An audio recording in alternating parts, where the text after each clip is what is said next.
Boa noite. Estão me ouvindo bem? Boa noite. Sim. Então, desejo uma boa noite a todos os presentes. Como a irmã falou, esse mês nós vamos tratar sobre o assunto do santuário. O plano da salvação, ou seja, o santuário, ele foi planejado muito antes de um homem ser criado. O assunto do santuário ganhou ênfase quando o primeiro homem caiu em pecado. Todos nós conhecemos a história de Adão e Eva, eles eram um casal felizes, obedientes a Deus, até que o inimigo o inimigo os induziu a pecar. Então, ali começou o assunto do santuário. No livro de Gênesis, no capítulo 2,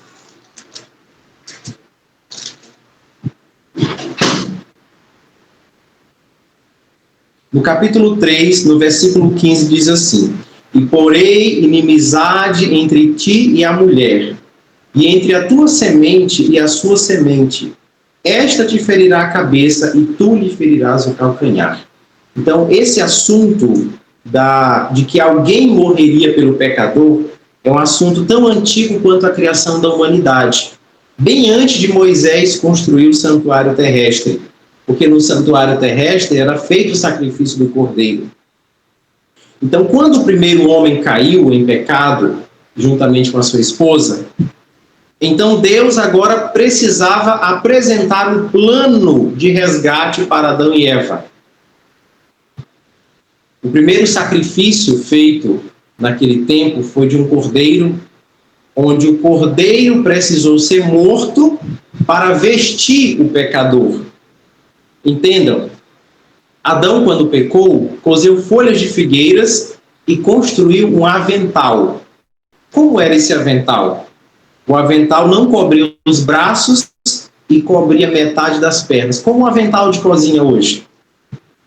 Mas o animal precisou ser morto para que a vestimenta desse animal pudesse cobrir o pecador. Tudo que Deus fez em símbolos era para demonstrar uma verdade. Deus, então, tirou a pele do animal e confeccionou uma roupa para Adão nos moldes de um cristão. A roupa que Deus confeccionou para Adão era cobrindo os braços e cobrindo as pernas, como nós temos a norma hoje na igreja. Então, só que com o passar do tempo, por causa do pecado, o raciocínio humano começou a se degradar, começou a ficar obscurecido. E Deus precisava ensinar o assunto do santuário para a humanidade. Então aí Deus solicitou a Moisés que construísse um santuário conforme o modelo que ele viu no céu. Então foi após a queda do homem que o plano da redenção entrou em vigor. O assunto do santuário foi elaborado muito antes do homem ser criado. Então, o homem precisava entender como funcionava, como deveria funcionar o processo de salvação. Porque muitas pessoas pensam assim: crê no Senhor Jesus, será salvo tu e tua casa. Apenas creia, apenas levante a mão, apenas diga que você confia em Jesus, e aí você já está salvo. Mas, na verdade, quando nós olhamos para o santuário que Deus pediu que Moisés construísse, nós entendemos que o processo de justificação, santificação e glorificação são processos. Somos justificados pela fé, somos santificados pela prática e seremos glorificados por Jesus. Então, quando nós olhamos para o santuário, nós entendemos processos, rituais, fases. Não é simplesmente dizer, Senhor, eu creio, né? Então, o assunto do santuário, ele deve ser estudado não de uma forma corriqueira ou rápida ou passageira, mas a gente precisa olhar para os detalhes do sacrifício. Para vocês terem uma ideia, o ritual do santuário era um ritual tão bem preparado, Deus pensou em mínimos detalhes. Hoje nós vamos falar um pouco sobre a importância do santuário, mas no próximo encontro nós falaremos sobre o pátio do santuário. No próximo nós falaremos sobre o interior do santuário, o primeiro compartimento. E no último nós falaremos sobre o Santo dos Santos, mas eu quero somente adentrar no pátio. Quando o pecador entrava no pátio, ele se deparava com um altar onde a oferta era queimada. E olha só como Deus pensou em detalhes. Do lado do altar, todas as cinzas das ovelhas queimadas, dos sacrifícios queimados, eles eram colocados do lado do altar, eles não eram descartados imediatamente. Quando os pais levavam os filhos para o santuário, a primeira coisa que os filhos davam de entrada era com aquele monte de cinzas. Deus pediu que o sacerdote acumulasse aquelas cinzas de propósito, porque as crianças deveriam perguntar. Então, o assunto do santuário, ele foi pensado inclusive para as crianças, para os filhos. Então, logo que as crianças entravam, elas davam de cara com um monte de cinzas. E elas perguntavam para o pai: pai, que monte de cinzas são essas? Então, aquele monte de cinzas que o sacerdote fazia questão de acumular do lado do altar do sacrifício, bem na porta da entrada, era para as crianças perguntarem. Então, o assunto do santuário é um assunto para aquelas pessoas que desejam entender como alcançar a salvação. E é um assunto tão bem elaborado por Deus que não só adultos devem estudar, mas os adultos devem explicar os seus significados para as crianças. É por isso que a gente não deve estudar o assunto do santuário como uma coisa esquisita, sabe? Quando geralmente as pessoas olham o assunto do santuário, elas logo pensam em morte de ovelhas, derramamento de sangue, uma coisa que passou. De fato, hoje nós não precisamos mais sacrificar nenhum animal para remir os nossos pecados. Mas nós precisamos estudar cada símbolo do santuário e como era feito detalhadamente. Olha só que interessante, Deus, ele é perfeccionista. Ele nunca permitiu que nenhum ritual do santuário fosse feito de qualquer maneira. Tinha uma sequência e não podia ser mudada nem adulterada. Hoje nós, inclusive, estudamos numa lição da Escola Sabatina recente que o homem do pecado está tirando a atenção do santuário celestial e mandando para o santuário lá de Roma, onde as pessoas acreditam que é lá que os seus pecados são perdoados. Mas nós precisamos estudar o assunto do santuário, porque é no santuário celestial que os nossos casos estão sendo decididos. Então, Deus criou o santuário terrestre com o objetivo de um homem entender. Olha só como Deus é misericordioso. Com o passar do tempo, por causa do pecado, nosso raciocínio ia ficar cada vez mais obscurecido. Nós íamos ter dificuldade de entender os assuntos. Então, nós podemos resumir que Deus desenhou o plano da salvação em símbolos. Então, todo o assunto do santuário é o evangelho em símbolos. E outro detalhe também, Deus queria que o homem se sentisse mais seguro perto dele. Então, Deus disse em Êxodo 25:8, me farão um santuário para que eu habite no meio de vocês, perto de vocês. Então, nós precisávamos ter essa segurança de estar mais perto de Deus. Mas Deus também queria mostrar uma verdade através de figuras.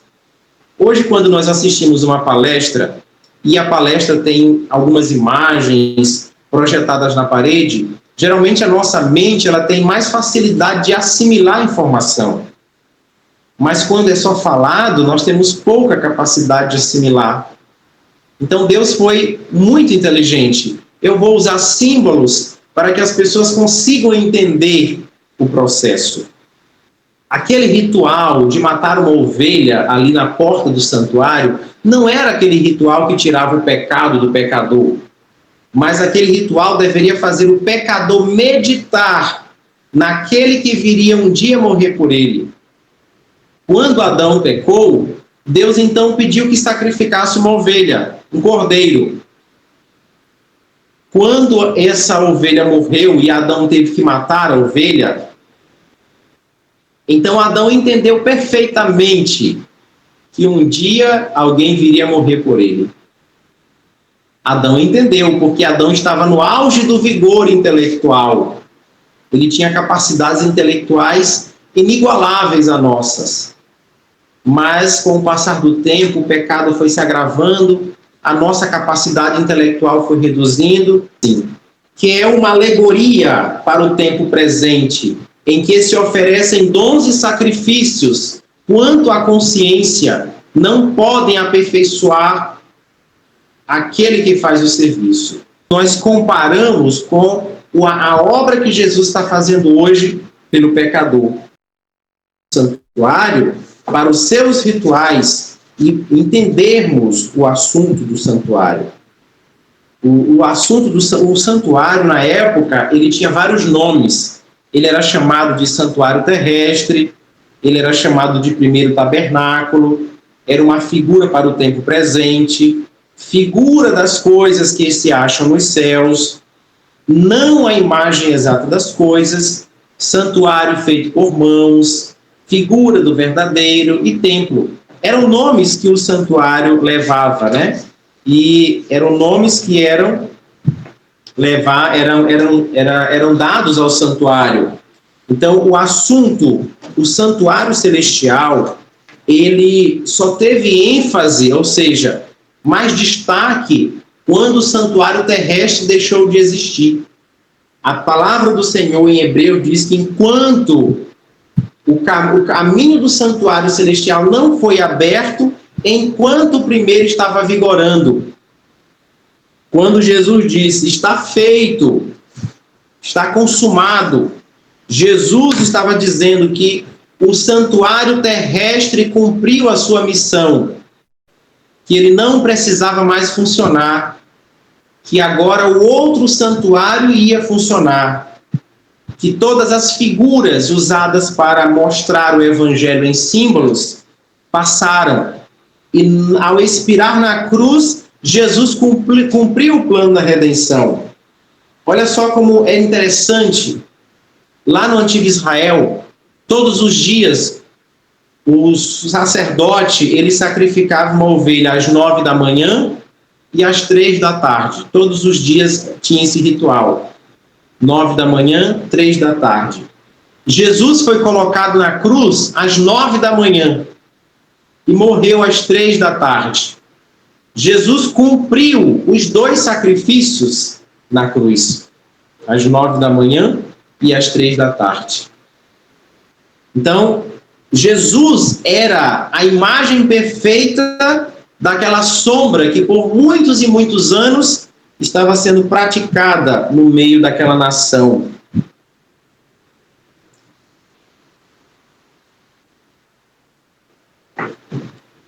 Eu quero ler um comentário, está no livro Primeiros Escritos. Antes quero ler o texto, Hebreus 8:2, diz assim: ministro do santuário e do verdadeiro tabernáculo, o qual o Senhor fundou, e não o homem. Então, qual era o verdadeiro tabernáculo? Era o celestial.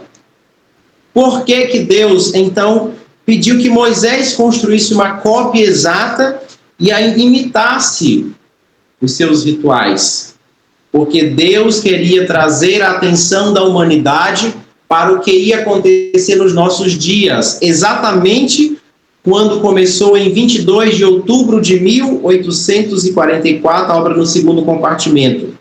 Mas Jesus, quando morre e ressuscita, sobe aos céus e no ano 34 de nossa era, ele começa a ministrar no primeiro compartimento do santuário.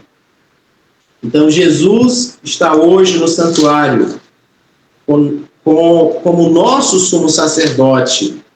Ele entrou no santuário celestial não com sangue de bodes, de ovelhas, de bois, mas com o seu próprio sangue. É dito na palavra do Senhor em Hebreus.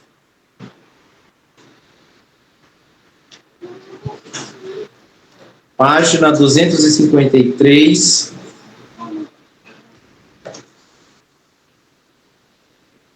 Aqui diz assim: ao morrer, Jesus no Calvário exclamou: está consumado. E o véu do templo partiu-se de alto a baixo. Isso deveria mostrar que o serviço do santuário terrestre estava para sempre concluído e que Deus não mais se encontraria com os sacerdotes em seu templo terrestre para aceitar os seus sacrifícios.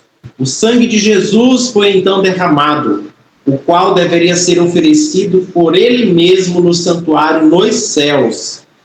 Assim como o sacerdote entrava no lugar santíssimo uma vez ao ano para purificar o santuário terrestre, entrou Jesus no lugar santíssimo do santuário celestial, no fim dos 2.300 dias de Daniel 8, em 1844, para fazer uma expiação final por todos os que pudessem ser beneficiados por sua mediação e assim purificar o santuário. Irmãos e irmãs, o assunto do santuário é um assunto de grande importância nos nossos dias. Nós estamos vivendo no dia antitípico da expiação, no tempo da purificação do santuário. E para que os irmãos entendam, não era só o sacerdote que tinha função no santuário.